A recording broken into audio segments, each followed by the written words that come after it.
List එක ගැනම අදවස් ඉඳලා අපි නැත්තම් කොහොමද ඉවරයි පටන් ගත්තා.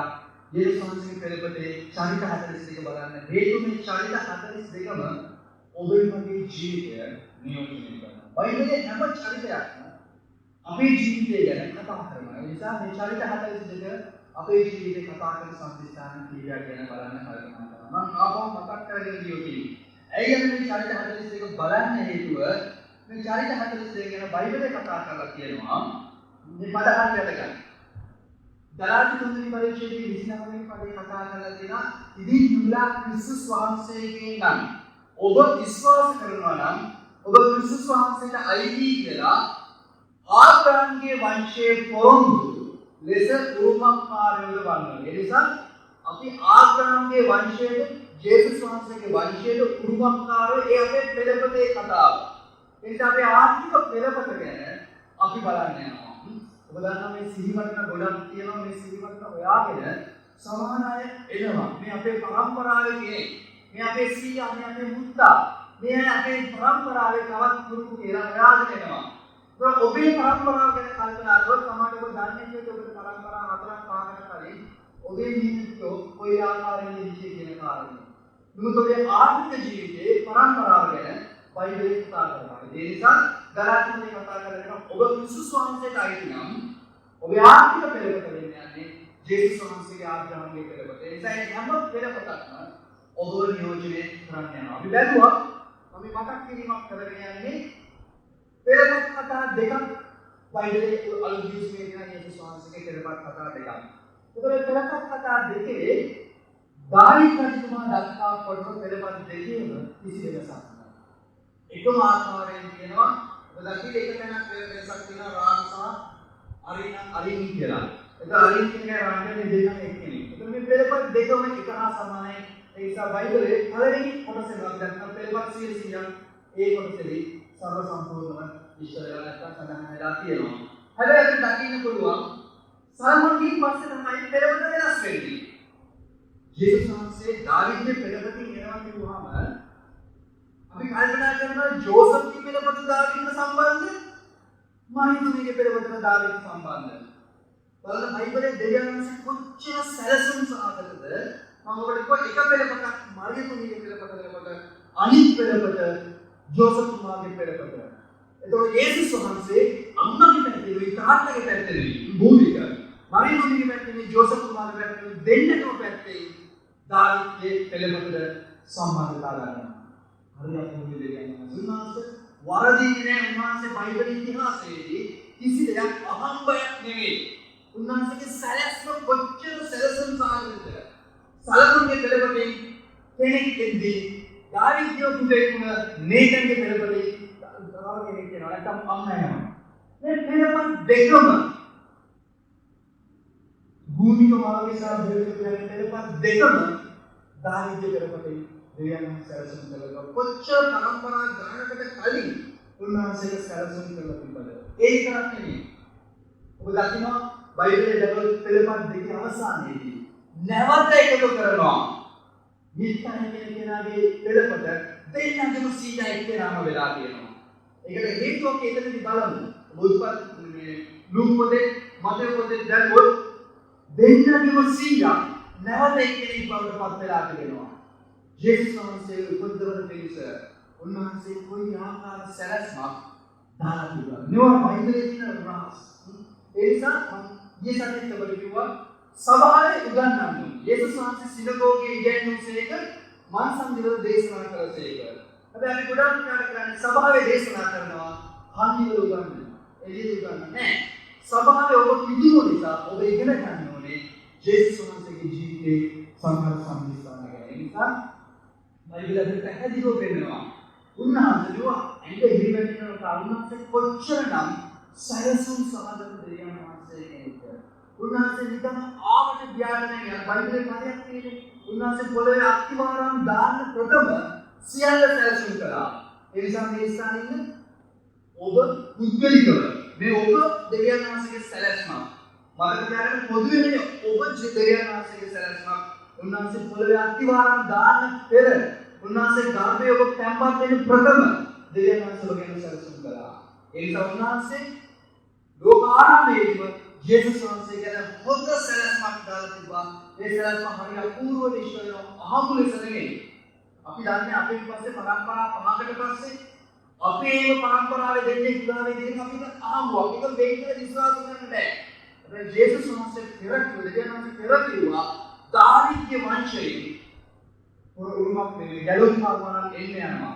දාවිද්ගේ වංශයෙන් විතරක්ම ආවා. කොහොමද?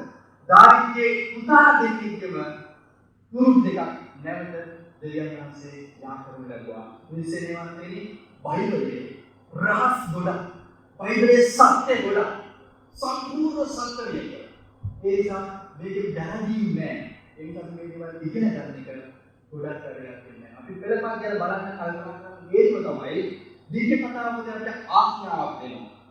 පුරාණ දවස් සිහි කරන්න. අපි පුරාණ දවස් සිහි කරලා පෞද්ගලික අවුරුද්ද පුරාම සංදිස්ථානයේ අපි අධ්‍යයනය කළ සංදිස්ථාන 42ක්.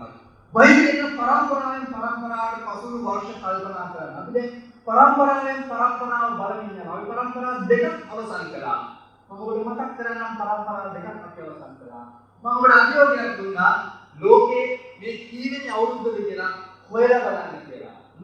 මම ඔබට කිව්වා මේ ලෝකේ කීවෙනි අවුරුද්දද ගෙවෙන්නේ කියලා. විද්‍යාව කියන මේක බිලියන ගණනක් පරණයි ලෝකයේ.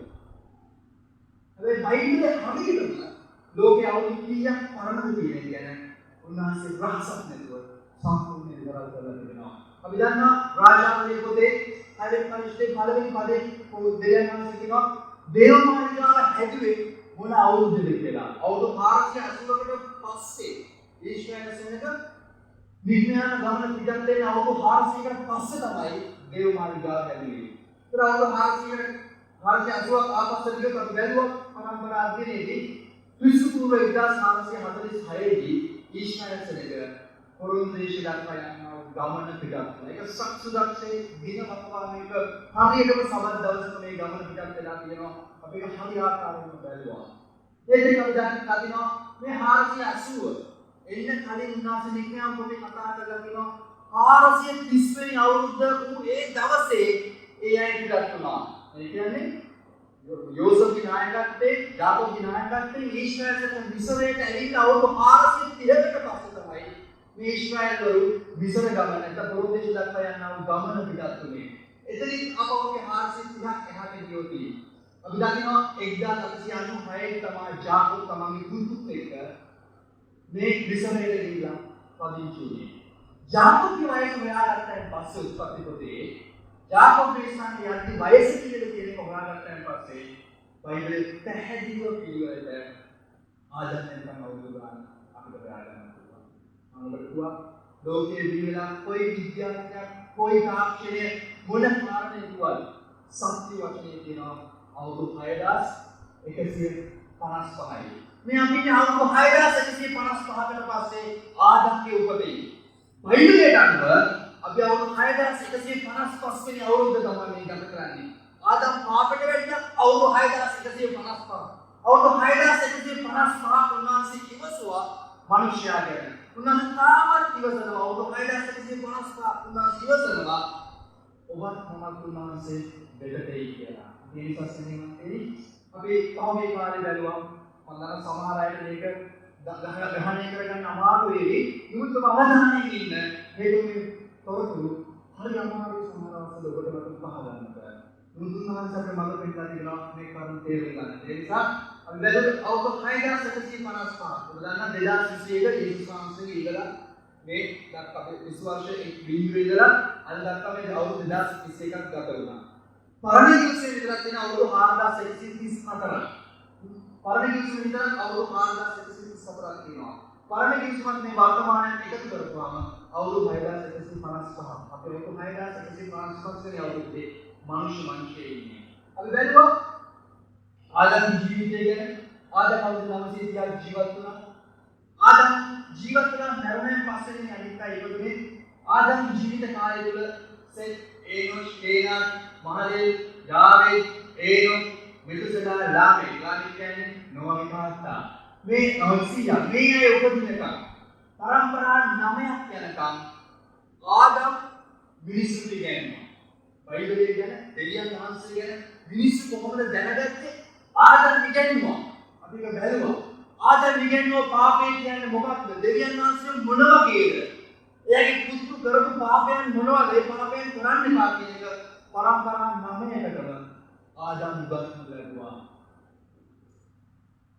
දෙවියන් වහන්සේගේ ආදම් ගන්න මෙතනකට පාපේ ගැන උන්වහන්සේ ගන්න මෙතනකට මැරීම කතාව කොහොමද මිනිස්සු දැනගත්තද දෙවියන් වහන්සේ නැවුවා කියලා ආදම් කියලා දෙන්නේ. නපුරා ගැන පාපේ ගැන කොයි ආකාරයෙන් නැවතුනේ කියලා කියන්නේ ආදම් කියලා දෙන්නේ. ඒ නිසා බයිබලයේ කම අපි දකිනවා ආදම් පරම්පරා 9ක්. පරම්පරා 9ක් ජීවත් වුණා සමකාලීන. අපි ඒකත් බැලුවා ආදම්ගෙන් පස්සේ ආදම්ගේ පුතා අපි ආදම්ගේ කතාවෙන් බැලුවා ආදම්ගේ 9 දේරුව මනුෂ්‍ය වර්ගයා. ආදම් නියෝජනය කළා මුළු මනුෂ්‍ය සම්මතයම. ඒ නිසා ආදම් කොයි වගේද? ඔබත් මමත් ඒ වගේ තමයි. මතකද ආදම් කොයි වගේද කියලා? ආදම් දෙවියන් වහන්සේගේ නියෝග දැනගෙන නියෝගේ කඩ කළා. ඔබත් මමත් උන්වහන්සේගේ නියෝග දන්නවා. ඔබට මට ඒක අරුමයක් නෙමෙයි. සමත ගැන වෙන්න පුළුවන් ජීවිතේ ජීවත් වෙන ආකාරය පාපය ගැන දසපන්ත ගැන මේ නියෝග දන්නවා. නුඹ කල්පනා කළා ඔබනේ තමයි ආදම් වගේ ඒ නියෝග දැනගෙන ඒ නියෝග දේව නියෝග කඩ කරනවා. ඔබ ආදම් තුලින් දෙවියන් වහන්සේ දෙන ඔබත් මමත් මනුෂ්‍ය සම්මතයේම මේ වගේ දෙවියන් වහන්සේගේ නියෝග දැනගෙන ඒ නියෝග කඩ කරනවා. දෙවියන් වහන්සේ ආදම්ගේ ජීවිතේ බැලුවා ආදම් දෙවියන් වහන්සේගේ හඬට වඩා මිනිස් හඬට ප්‍රිය කළා. මිනිස් ප්‍රිය කළා. ආදම් දෙවියන් වහන්සේගේ හඬ අහලා තිබ්බත් ඒ වගේ හඬට කීකරු වුණා. අපි තේරුණා. දෙවියන් වහන්සේගේ වචනේ හඬ කොච්චර අපි දැනන් හිටියත් සමහර අවස්ථාවලදී පාස්ටර් කෙනෙක් වෙන්න පුළුවන්, මිනිහෙක් වෙන්න පුළුවන්, ආදරය කරන කෙනා වෙන්න පුළුවන්, කවුරුහරි කෙනෙක් කිව්වන් පස්සේ දෙවියන් වහන්සේගේ නියෝග කඩ කරලා අපේ මනුෂ්‍ය හඬට ඇහෙන්න දෙන අවස්ථා තියෙනවා. තුන්වෙනි කාරණයක් දැක්ක ආදම්ගේ ජීවිතේ. ආදම් තමන්ගේ වරද සාධාරණීකරණය කළා. මෙතන අපි ඔක්කොමලා ආදම්ලා. අපි වරද සාධාරණීකරණය කරනවා. ඔබ කිසි කෙනෙක් පව්කාරයෙක් බව පිළිගන්න ලැහැත් නැහැ.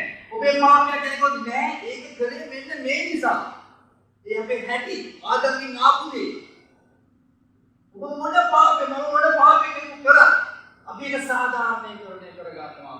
අපි අනාචාරයේ කිසිම සමාජ ගියාවේ අනේ නෑ වමනේ එයා මගේකට ආපු නිසා ඕකම තමයි ආදම් කරේ.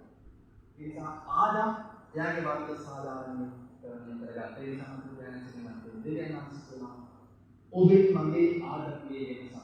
අපි බයිනමද අපරාධේ ආදම් අර ගහින් දෙවි කෑවේ නැත්නම් අපි පවුකාරයක් නෑ. ඔබ හිතියත් මම හිතියත් ආදම් එකක් නෑ අපි දෙක තුනක් ටයිප් එකකට. අපි පිළිවෙලින් තමයි. අපි ආදම්ගෙන් පස්සේ කරුවා ආදම්ගේ පුතා ගැන. කායිනේ ආදම්ගේ දෙවියන් වහන්සේගේ පෙළපතට එකතු කරේ දෙවියන් වහන්සේ. සෙත් කියන්නේ අත්තිවාරම. ඔබට මතකද සෙත් කියන මේ තේරුම මේ ඇත්ත මේ හේබ්‍රු නමේ තේරුම අත්තිවාරම. දෙවියන් වහන්සේ නැවත අත්තිවාරමක් කවනවා ගැලවෙන්නේ අත්තිවාරම. ආදම් පෞදලා වැටුණා කායින් සහ ආබේල් නිමරා ගත්තා. ආබේල් නිහතියක් කායින් දෙවියන් වහන්සේ අත්හැරලා යන්න ගියා. දෙවියන් වහන්සේ වැඩයක් හරිනේ. දෙවියන් වහන්සේ අත්තිවාරමක් දානවා. ගැලවීමේ අත්තිවාරමක් දානවා. පරම්පරාව පටන් ගන්නවා ජේසුස් වහන්සේගේ සෙද්දී. අපි දෙවියන් චර්චයේ විලා බැලුවේ සෙත්. සෙත් වලින් අපිට දැක්ක සෙත් කියන්නේ අත්තිවාරම පදනම. දෙවියන් වහන්සේ පදනමක් කරන සෙද්දී. මොකක් සඳහාද? ගැලවීම උදෙසා.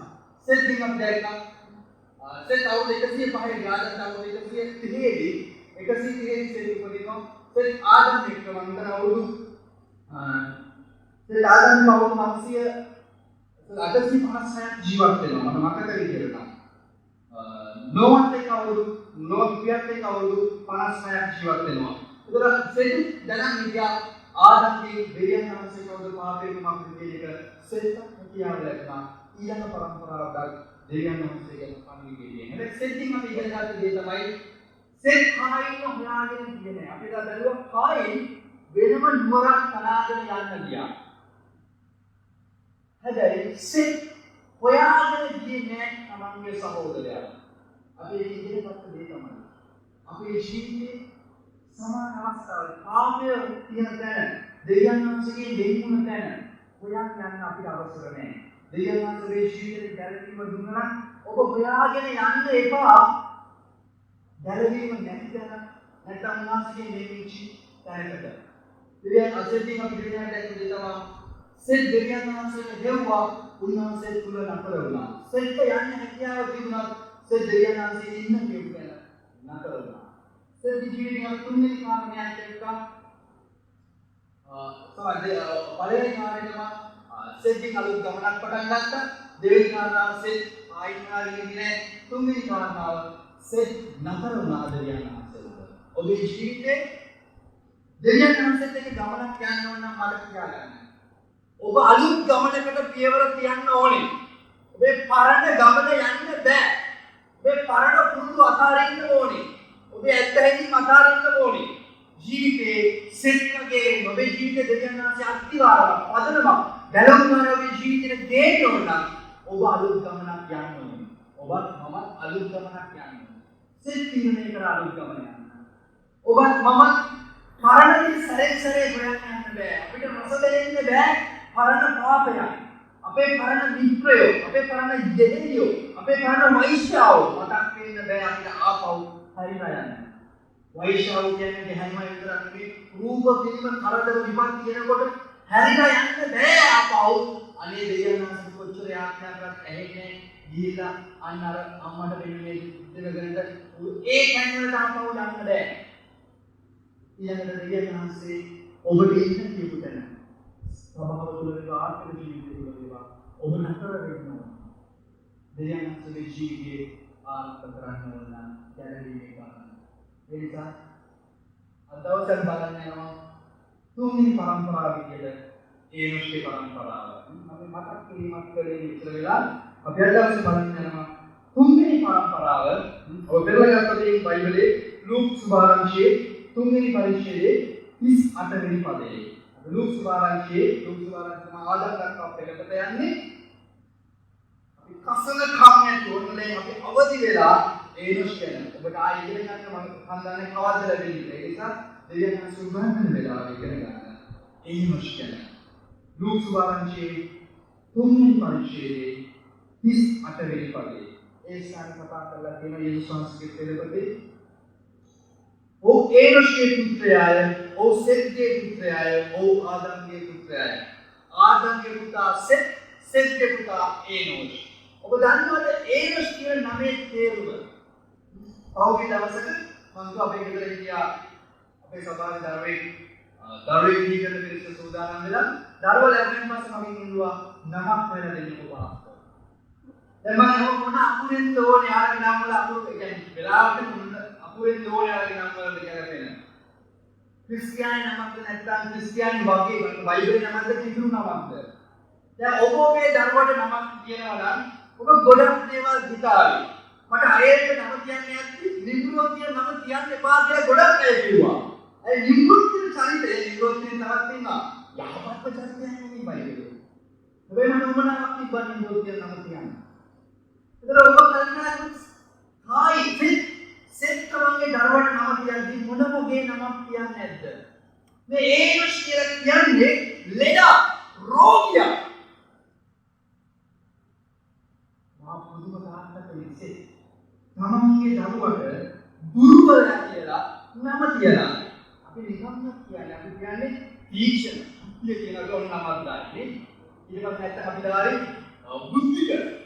මේ නේද බුද්ධික කියනවා. නේ ගුණවර්ධනය කරන ගුණී නේද? සිල්වත් කියන්නේ අපි නම් දාති ගොඩාක් කල්පනා කරනවා නම දානකොට ඒ නම ගුණාත්මක නමක් වෙන්න. හැබැයි සිත් දාපු නම තමයි පුතාට ඒනොස් රෝගියා ලෙඩ දුර්වලයා. ඒකට හේතුව සිත් යමක් ඉගෙන ගන්නවා. සිත් යමක් ඉගෙන ගන්නවා. සිත් ආදම් කියපු දේවල් වලින් යමක් ඉගෙන ගන්නවා සිත්. දුර්වලයක් කියලා අපි කියන්නේ නිකම්මත් පුතාට මොඩයක් කියන්න එපා. නිකම්මත් හරක කියන්න එපා. ගොම්මල කරත් ගුණා කියන්න එපා. මම දන්නවා දරුවෝ ගොඩාක් ගුණා කියලා අහන්න ඇති. ගුරුව කියලා අහන්න ඇති. හැබැයි නිකම්මත් කියන්නේ මම දැන් සෙත් තමයි පුතාට ගන්නවා. දුර්වලයක්. වැඩක් නැති එක. වැඩක් නැති එක කියලා නම දානවා. ඇයි එහෙම නම දැන්නේ? ඇයි එහෙම මේ කාරණා අපිට හම්බ වෙන උත්පත්ති පොතේ 4 වෙනි විෂයෙන් පරිච්ඡේදයේ 26 වෙනි පදයේ සෙන්ටි කාරණේ අපි එන්න කලින් ලෙඩා කියලා දැක්කේ සෙත් තේරුම් ගත්තා හොඳ කරන්න බැරි ලෙඩක්. හොඳ කරන්න බැරි ලෙඩක් කියනවා මේක. ඒ හොඳ කරන්න බැරි ලෙඩේ එයාගේ පුතාටත් තියෙනවා කියලා. මොකද හොඳ කරන්න බැරි ලෙඩේ? පාපය. පාපයේ තියෙන දුර්වලකම මගේ පුතා වුණ ඒ නොෂ්ට තියෙනවා. ඒක සෙත් තේරුම් ගන්න. ඔබත් මමත් තේරුම් ගන්න ඕනේ. ඔබයි මමයි ඒ නොෂ්ටනේ. අපිට තියෙනවා ගලවලා අයින් කරන්න බැරි අපේ ශක්තිය සුව කරගන්න බැරි ඉස්පිතාලෙට බේත් ගත්තට සුව වෙන්නේ නැති පාපය කියලා ලෙඩේ. අපි දුර්වලයි. අපි කිසි දෙයක් කරගන්න බෑ. අපිට දෙවියන් වහන්සේ හොයාගන්න බෑ. දෙවියන් වහන්සේ ළඟට යන්න බෑ. අපි මහා දුර්වලයි. ඒ නිසා සෙත් තේරුම් ගත්තා. තමන්ට රෝගී ආත්මික ලෙඩේ ආත්මික රෝගී කියන කාරණය. හැබැයි බලන්න සෙත් රෝගී වුණ නිසා සෙත් ගැන බයිබලයේ සෙත්ති පරම්පරාවේ විශේෂ පදයක් ඇතුළත් කරලා තියෙනවා. අපි උත්පත්ති පොතේ ගියොත් උත්පත්ති පොතේ 4 වෙනි පරිච්ඡේදයේ 26 වෙනි පදයේ සෙත් පුත්‍රයෙක් උපන්නේ. ඔව් ඒ වචනම ඕඩ දෙවිය. ඒකල මිනිස්සු ස්වාමීන් වහන්සේගේ නාමය තියා යාඥා කරන්නට පටන් ගත්තෝය. සෙත් තමන්ගේ පුතාට ලෙඩා කියලා රෝගියා දුර්වලයා කියලා නම කියද්දි වැඩක් නැති කරගෙන නම කියද්දි මිනිස්සු පටන් ගත්තා දෙවියන් වහන්සේ යාඥා කරනවා. මේක සෙනෙවන්නේ පණිවිඩයක් කියනවා. ඔබට සුව කරන්න බැරි ලෙඩක් ඉඳලා ඔබට ලෙඩක් හැදුවොත් ඔබට සුව වෙන්න බෑ. අපි ඔබට හැදෙනවා හැම්බිරිසාවක් හොඳ වෙන්නේම නැහැ. කොල්තපල්ලි වුණාම හරියන්නේ නැහැ, පැනඩෝල් වුණාම හරියන්නේ නැහැ, දෙවිදිකා වුණාම හරියන්නේ නැහැ, දුම්මල්ලා හරියන්නේම නැහැ. ඔබ තීරණය කරන ඔබට සුව කරගන්න බැරි නිසා අයිතිවලේ කරලා යනවා. ලෙඩාට මිස වෙඩාගේ කිසියෙකුට හම්බ දෙන්න රෝගී වුණ නිසා ඒ තීරණය කරන්න ඕනේ රෝගී සුව කරගන්න පිණිස කාලයකට රෝගී සුව කරන්න පුළුවන් කෙනාට යන්න. ඒ නිසා සෙත්තේ නමති දෙලේ ඒෂ්ඨ නමතියක්දී මිනිස්සු දැනගත්ත අපි ලෙඩු අපි දෙවියන්වහන්සේගේ නිවිච්ච පෞකාරයෝ අපි වෛද්‍යවරයාට කතා කරන්න ඕනේ. ඒ නිසා සෙනග පටන් ගත්තා දෙවියන් වහන්සේගේ නම කියලා යාඥා කරන. මෙච්චර කාලයක් ලෝකේ නම කියන යාඥාට ජෙහෝවා කියන කතා කරලා බය ඒවා කියන නම ලියුවට කිව්වට කියන්න බෑ. එවැනි නමකින් උන්වහන්සේට ආමන්ත්‍රණය කරන්න තීරණය කළා. ඔයාලා බයිබලයේ අද කිව්වේ පරිච්ඡේදයක් කතා කරනවා. ක්‍රියාත්මක දෙවි පරිච්ඡේද 21 වෙනි පදේ කියනවා. ස්වාමීන් වහන්සේගේ නාමයෙන් යාඥා කරන කවරෙකු නමුත් ගලවනු ලබන්නේයි දෙවියන් වහන්සේ කියලා සේකර. මහද ස්වාමීන් වහන්සේගේ නාමයෙන් යාඥා කරන කවරෙකු නමුත් ගලවනු ලබන්නේ. මොකක්ද අපිට ඒනසු ජීවිතේ දින පණිවිඩය? සම්මානතු මතක ගන්න. ඔබටයි මතයි. ඔබේ ගුණේ ඔබේ ක්‍රියාවේ ඔබේ උත්සාහයෙන් ඔබට මට මේ පාපය කියන රෝගේ ජයවෙන්න බෑ. මතක තියාගන්න ඔබ දීමන්තයෙක් නෙවෙයි පෞකාරයෙක්. ඔබ උපදින මේ ලෝකෙට පාපිෂ්ඨ මිනිසෙක් විදියට. ඒ නිසා ඔබේ පාපය කිසිම කෙනෙක්ට සුව කරන්න බෑ. මම පහුගිය දවසේ පාර ඇවිදින්දී පොහොය දවසේ එක පාරක ගියා ගමන් කරන්න බැරි තරම් පාරේ බද්දාලා තිබ්බා. මම හිතන මිනිස්සු කොච්චර අප්‍රසන්නද? ඇයි මිනිස්සු මේ පාරේ ඉඳලා බද්දාලා තියෙන්නේ? තමන්ගේ කුණු මල්ල දාන්න පුළුවන්. ටිකටක් යන්නේ දැක්ක මිනිස්සේ ලොකු සාස් පාරක් හදාගෙන බත් පාරට හැංගිලා දෙක දාගෙන යනවා. පස්සේ තමයි මමත් මොනේ බල් පොඩ්ඩ දාන්න මොන දානේ දුන්නත් පාපේ කියන එක මකන්න බැරි වෙනවා. පාපේ නැති කර ගන්න නම් පාපේ කමාව ගන්න නම් ඔබට සිද්ධ වෙනවා ජේසුස් වහන්සේගේ නම කියලා. කිසි රූපයකට කිසි පිළිමයකට කිසි මිනිසෙකට ඔබේ පාපය ඔබේ විලක් කරන්න. ඒ නිසා ජේසුස් වහන්සේ නුඹේ පව නුඹට කමා කරන ලද්දේ කියද්දී මිනිස්සු කියන්නේ ඔබ කොහොමද පාපේ කමා කරන්නේ? දෙවියන් වහන්සේ විතරයි ඒක කරන්න පුළුවන්. ඇත්ත පාපේ කමා කරන්න පුළුවන් දෙවියන් වහන්සේට විතරයි. ඒ නිසා අපි ඒකෙන් කාරණා තුනක් දකින්න යනවා. ඒ තුනක් කාරණා ठीक है तुम आपका नंबर है कारण අපි පාපිෂ්ඨයි කියන කාරණා. මතක තියාගන්න. මේක එක්කෙනෙක්වත් මම ඇතුළේ එක්කෙනෙක්වත් ධර්මිෂ්ඨ වෙන්නේ. ඔබට හිතේ ඒව ධර්මිෂ්ඨයි මට හිතේ මම ධර්මිෂ්ඨයි. මම තමයි හොඳම කෙනා. මම තමයි හොඳම ස්වාමීන් වහන්සේත් කියන්නේ. පාවුල් තුමා කතා කරලා කියනවා පෞකාරයන්ගෙන් ප්‍රධාන පෞකාරයා මමය. ඒ සම්පතක තියාගන්න ප්‍රේමවන්ත පුදුනුවනි. ඔබ කාට හරි ඇඟිල්ල දික් කරන හැම මොහොතකම හරි ලේසි. අපෝ පස්සේ යාව ගන්න එපා. යාව පාවිච්චි කරන්න එපා. යා පෞකාරී. යා පරිගාවට යා ක්‍රිස්තියානි මේ කියන හැම මොහොතකම මතක තියාගන්න. ඔබත් එමයයි මමත්.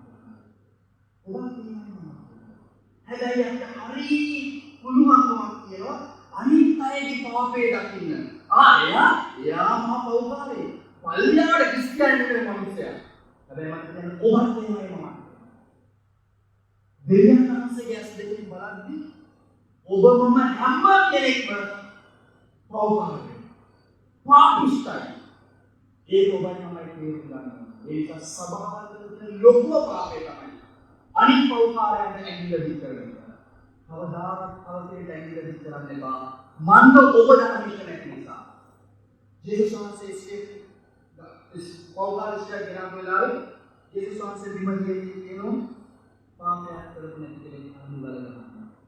ජේසුස් වහන්සේ ටිකක් පොළවේ ඉඳලා ඇස් දෙක අරලා ඉස්සර බලද්දි එක්කෙනෙක්වත් නැහැ. ජේසුස් වහන්සේ කොහොමද කරන්නේ? ඇත්ත කතාව ඒක. ඔබ පාපයක් කර නැතිනම් ඔබට පුළුවන් අනිත් අයගේ පාපය ගැන හඬ ගහලා කියන්න. අරය පාපිෂ්ඨයි කියලා කියන්න. හැබැයි ඔබ පෞකාරයෙක් නම් නිම්මත්තර සභාවේ කවදාවත් කාටවත් පාපයක් ගැන හඬ නගලා කියන්න සූදානම් වෙන්නේ. මේක ඔබයි තමයි පෞකාරය නිසා. ඔබයි තමයි පෞකාරය. තවතුමාගේ පෞල්තුමා කියනවා.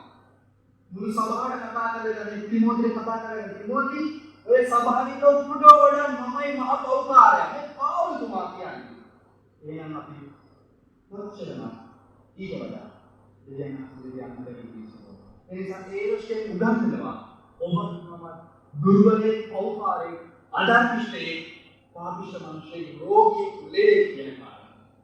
දෙවන අපිට ඒ රොස්ටේ ඉගෙන ගන්න පුළුවන්.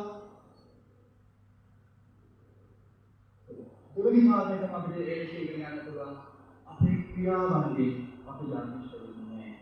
ඒ රොස්ටේ තිබුණා යාඥා කරන්න නෙමෙයි. අර තමන්ගේ අයියාට කරාගේ පූජාවක් කරන් ගිහිල්ලා දෙවියන් වහන්සේගේ ධර්මිෂ්ඨ වෙන්නේ. දැන් ඒවස් දන්නවා අයියා මේ පූජාවක් ගෙරිත් එක පූජාවක් බාරගත්ත එක බාරගත්තේ නැහැ. ඇයි ඒවස් තීරණය කරේ නැත්තේ? ඒ පූජාවක් ගෙනියන්න. එයා දැනගත්තා මේ පාපේට නම් මගේ මොන හොඳ ක්‍රියාවක්වත් වහින්නේ නැහැ. දෙවියන් වහන්සේගේ පිළිවෙලලා පෑ ගහනවා මිසක් ඒ නිසා සෙනෙහන් කියලා තියාගන්න.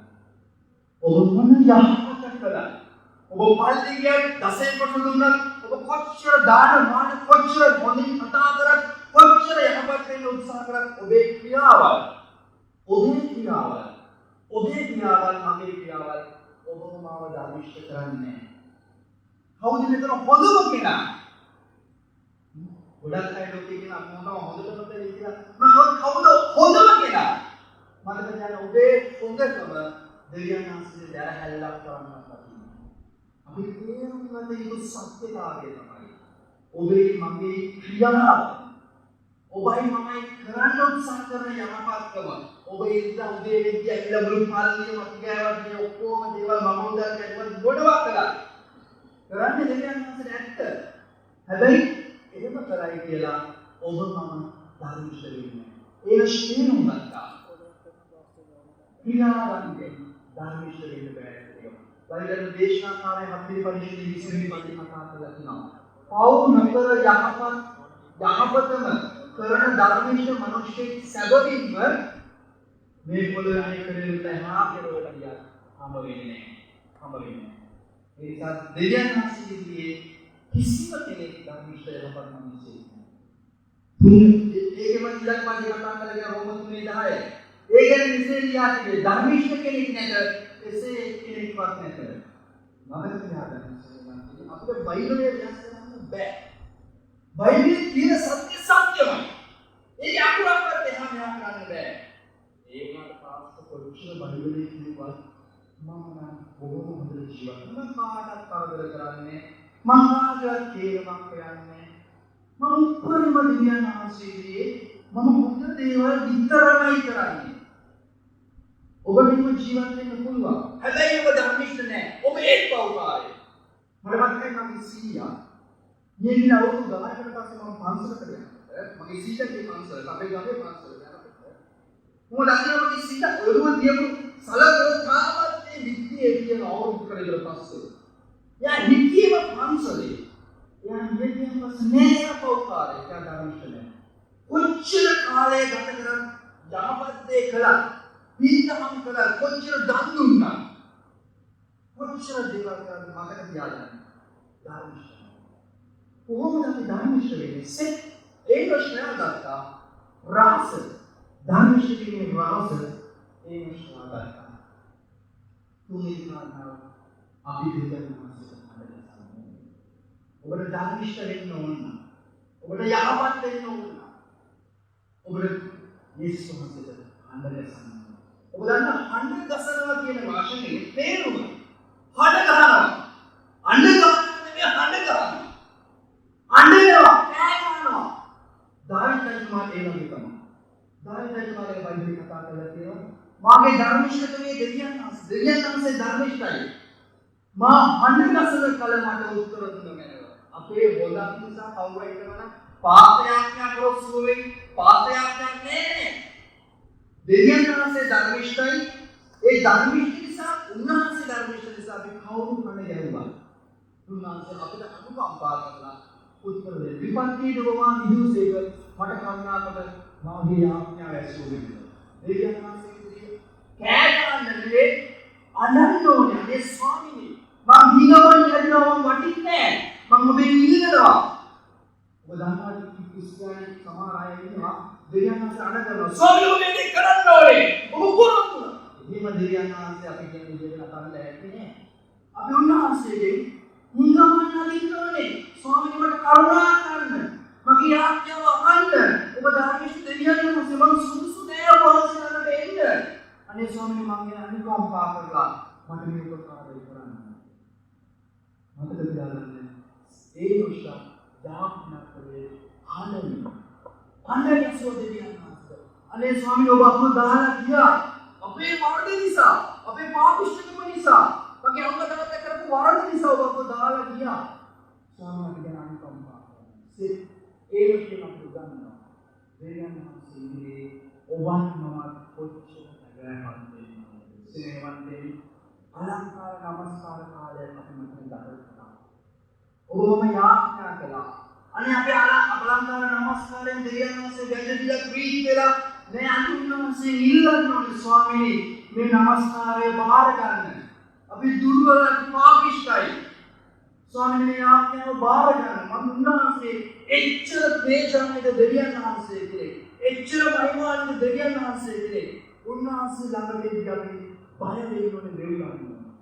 අඬන්න ඕනේ. ඒ උන්වහන්සේ අපව ගණන් නොගෙන ඉන්න ඕනේ දෙවියන් වහන්සේ. හැබැයි උන්වහන්සේ ගණන් ගන්නවා.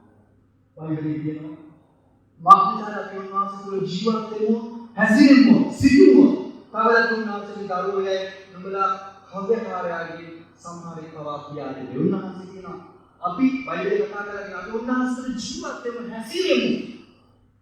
ඒක මොකක්ද? උන්වහන්සේගේ අනුකම්පාව අපි දෙන්නේ. ඒ නිසා ඔබයි මමයි කරන යහපත් වැඩේ සමාජ විතරනවා. අනේ අර බලන්න කරය හරි හොඳයි. අර කන්නට අර වලට නාවල වෙනවා. අර බලන්න සැලසුවා. අර කපට කන්නේ නෑ ඒ යහපත්කම් එකක්වත්. දෙවියන් වහන්සේ ඔබේ ක්‍රියාවන්දී ඔබ යහපත් කරන්න බාරගන්න විශ්වාස කරනවා. හැබැයි උන්වහන්සේම කතා කිරීම තුළ අප උන්වහන්සේ ධර්මිෂ්ඨ කරනවා යහපත් කරන නිසා සෙනෙහස මතක තියාගන්න. නම කියලා යාඥා කරා කියලා කියන්නේ මොකක්ද? ජෙහෝවා කියන ඇමතුවේ ඇයි දන්නවද? පුද්ගලික සම්බන්ධතාවයකට ආවා ඒ නුෂ. අනිත් අයට බැරිවිච්චි ඒ නුෂ්කාලේ මිනිස්සු දෙවියන් වහන්සේත් එක්ක පුද්ගලික සම්බන්ධතාවයකට ආවා. දැන් ඔබයි මමයි ගන්න කාරණා. දෙවියන් වහන්සේ ඔබේ මගේ යාඥාව අහන්නේ උන්වහන්සේට ඕනේ දක්ෂය. මම සුපිරි නිසා දක්ෂ නිසා උන්වහන්සේ මාව මාතර චර්ච් එකට එවන්නේ. මාතර චර්ච් එකට දෙවියන් වහන්සේට ඕනේ දක්ෂය. උන්වහන්සේට ඕනේ ලස්සනයි. හැකියාවකින් දිනුනේ උන්වහන්සේට ඕනේ. උන්වහන්සේට ඕනේ කාවද? සම්මානතාවයේ තියෙන. උන්වහන්සේ අපේ උන්වහන්සේට අපමණ වේගවත් කරනවා නැහැ. හැබැයි සම්බන්ධතාවය නිසා දෙවියන් වහන්සේගේ අතර වටිනාකමක් එකතු වෙලා තියෙනවා.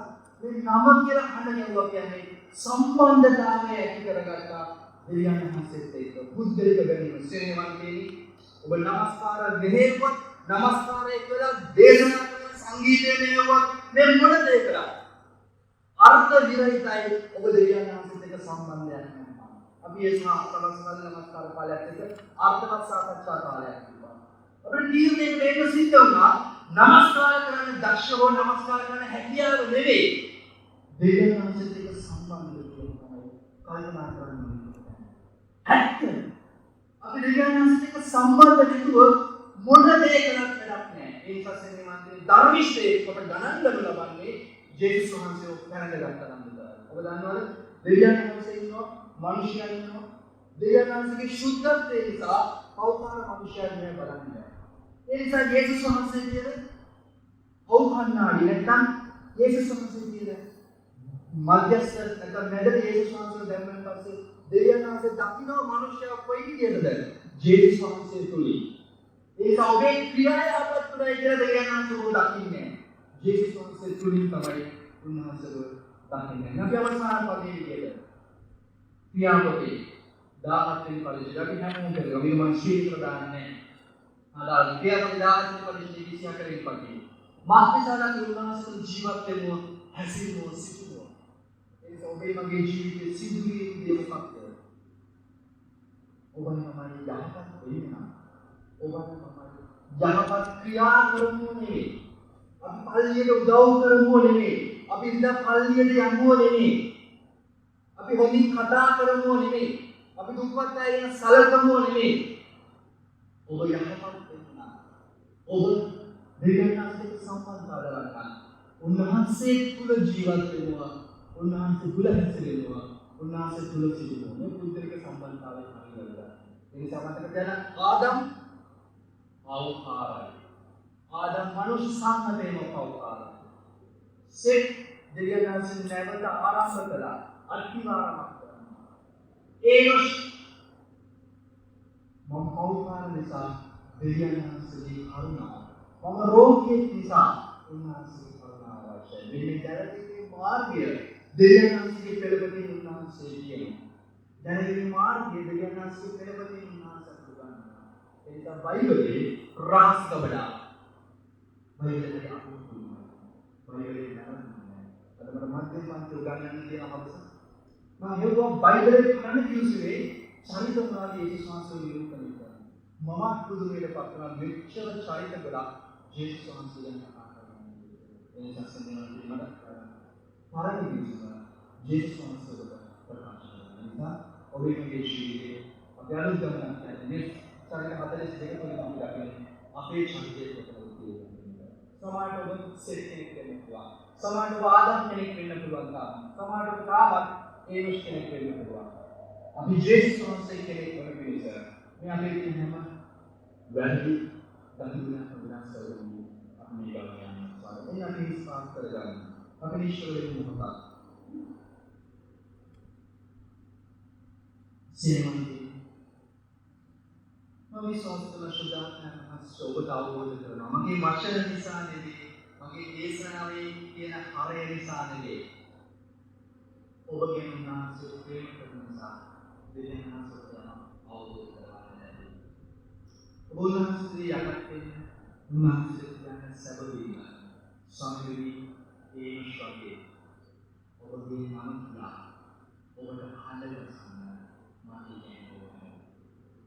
මගේ ධර්මිෂ්ඨ ක්‍රියා එකක්වත් වටින්නේ නැහැ. මම හොඳට හැසිරෙන එක, මම හොඳට කතා කරන එක, මම අනිත් අයට දන් දෙන එක, මම සබව ආරක්ෂා කරන එක මේ සියල්ලේදී දැනගීමට මේ දේවල් බලපාන්නේ නැහැ. ඒ නිසා දෙවියන් ඔබට ඕන දක්ෂයව, ඔබට ඕන ලස්සනව, ඔබට ඕන හැකියාවක් නෙවෙයි.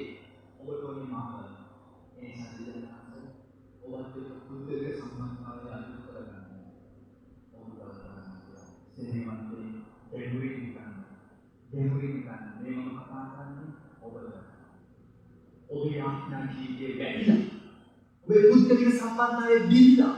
ඒ නිසා උන්වහන්සේ ඔබ මෙතෙන්ට ගෙනාවා නැවත පටන් ගන්න. ඉස්සර හිටියා වගේ පටන් ගන්න. නැවත යාඥා කරන්න. නැවත බයිබලය කියවන්න.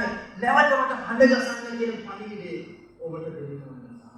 ඔබ හිතන්න එපා. අනේ මගේ යාඥා ජීවිතේ හොඳයි කියලා. දෙවියන් වහන්සේ ඔබට කියනවා. දෙවියන් වහන්සේ ඔබට කියනවා. ඔබ වැටලා. ඔබ වැටලා. ඔබ වැටලා. හඬ ගසන්න. නැවත ඔබගේ වචනේ දෙවුමක් කරනවා. ඒක ඔබේ ධර්මවලට බලන්න කතා කරනකොට මට සියලා ස්වරය අනිනවා. දෙවියන් වහන්සේ මට ආඥා කරනවා මම වෙන.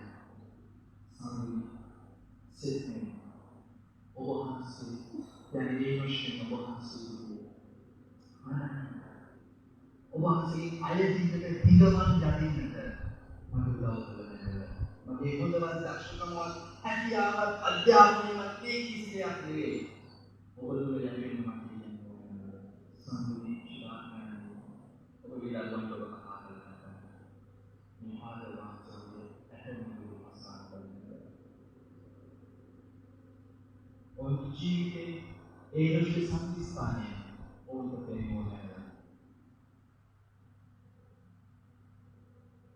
අපි ඔබ ගෞරව කරනවා ඔබ වශයෙන් ජීවමානසා යාදකම් yani මිනිහෙදනාලි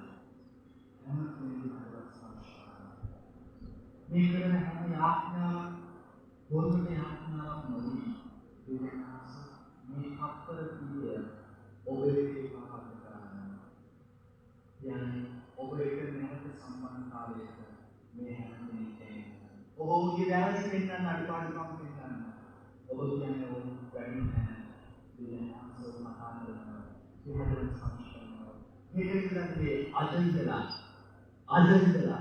dengan sobat betul kesamaan tahu dengan Yesus Amin. Amin.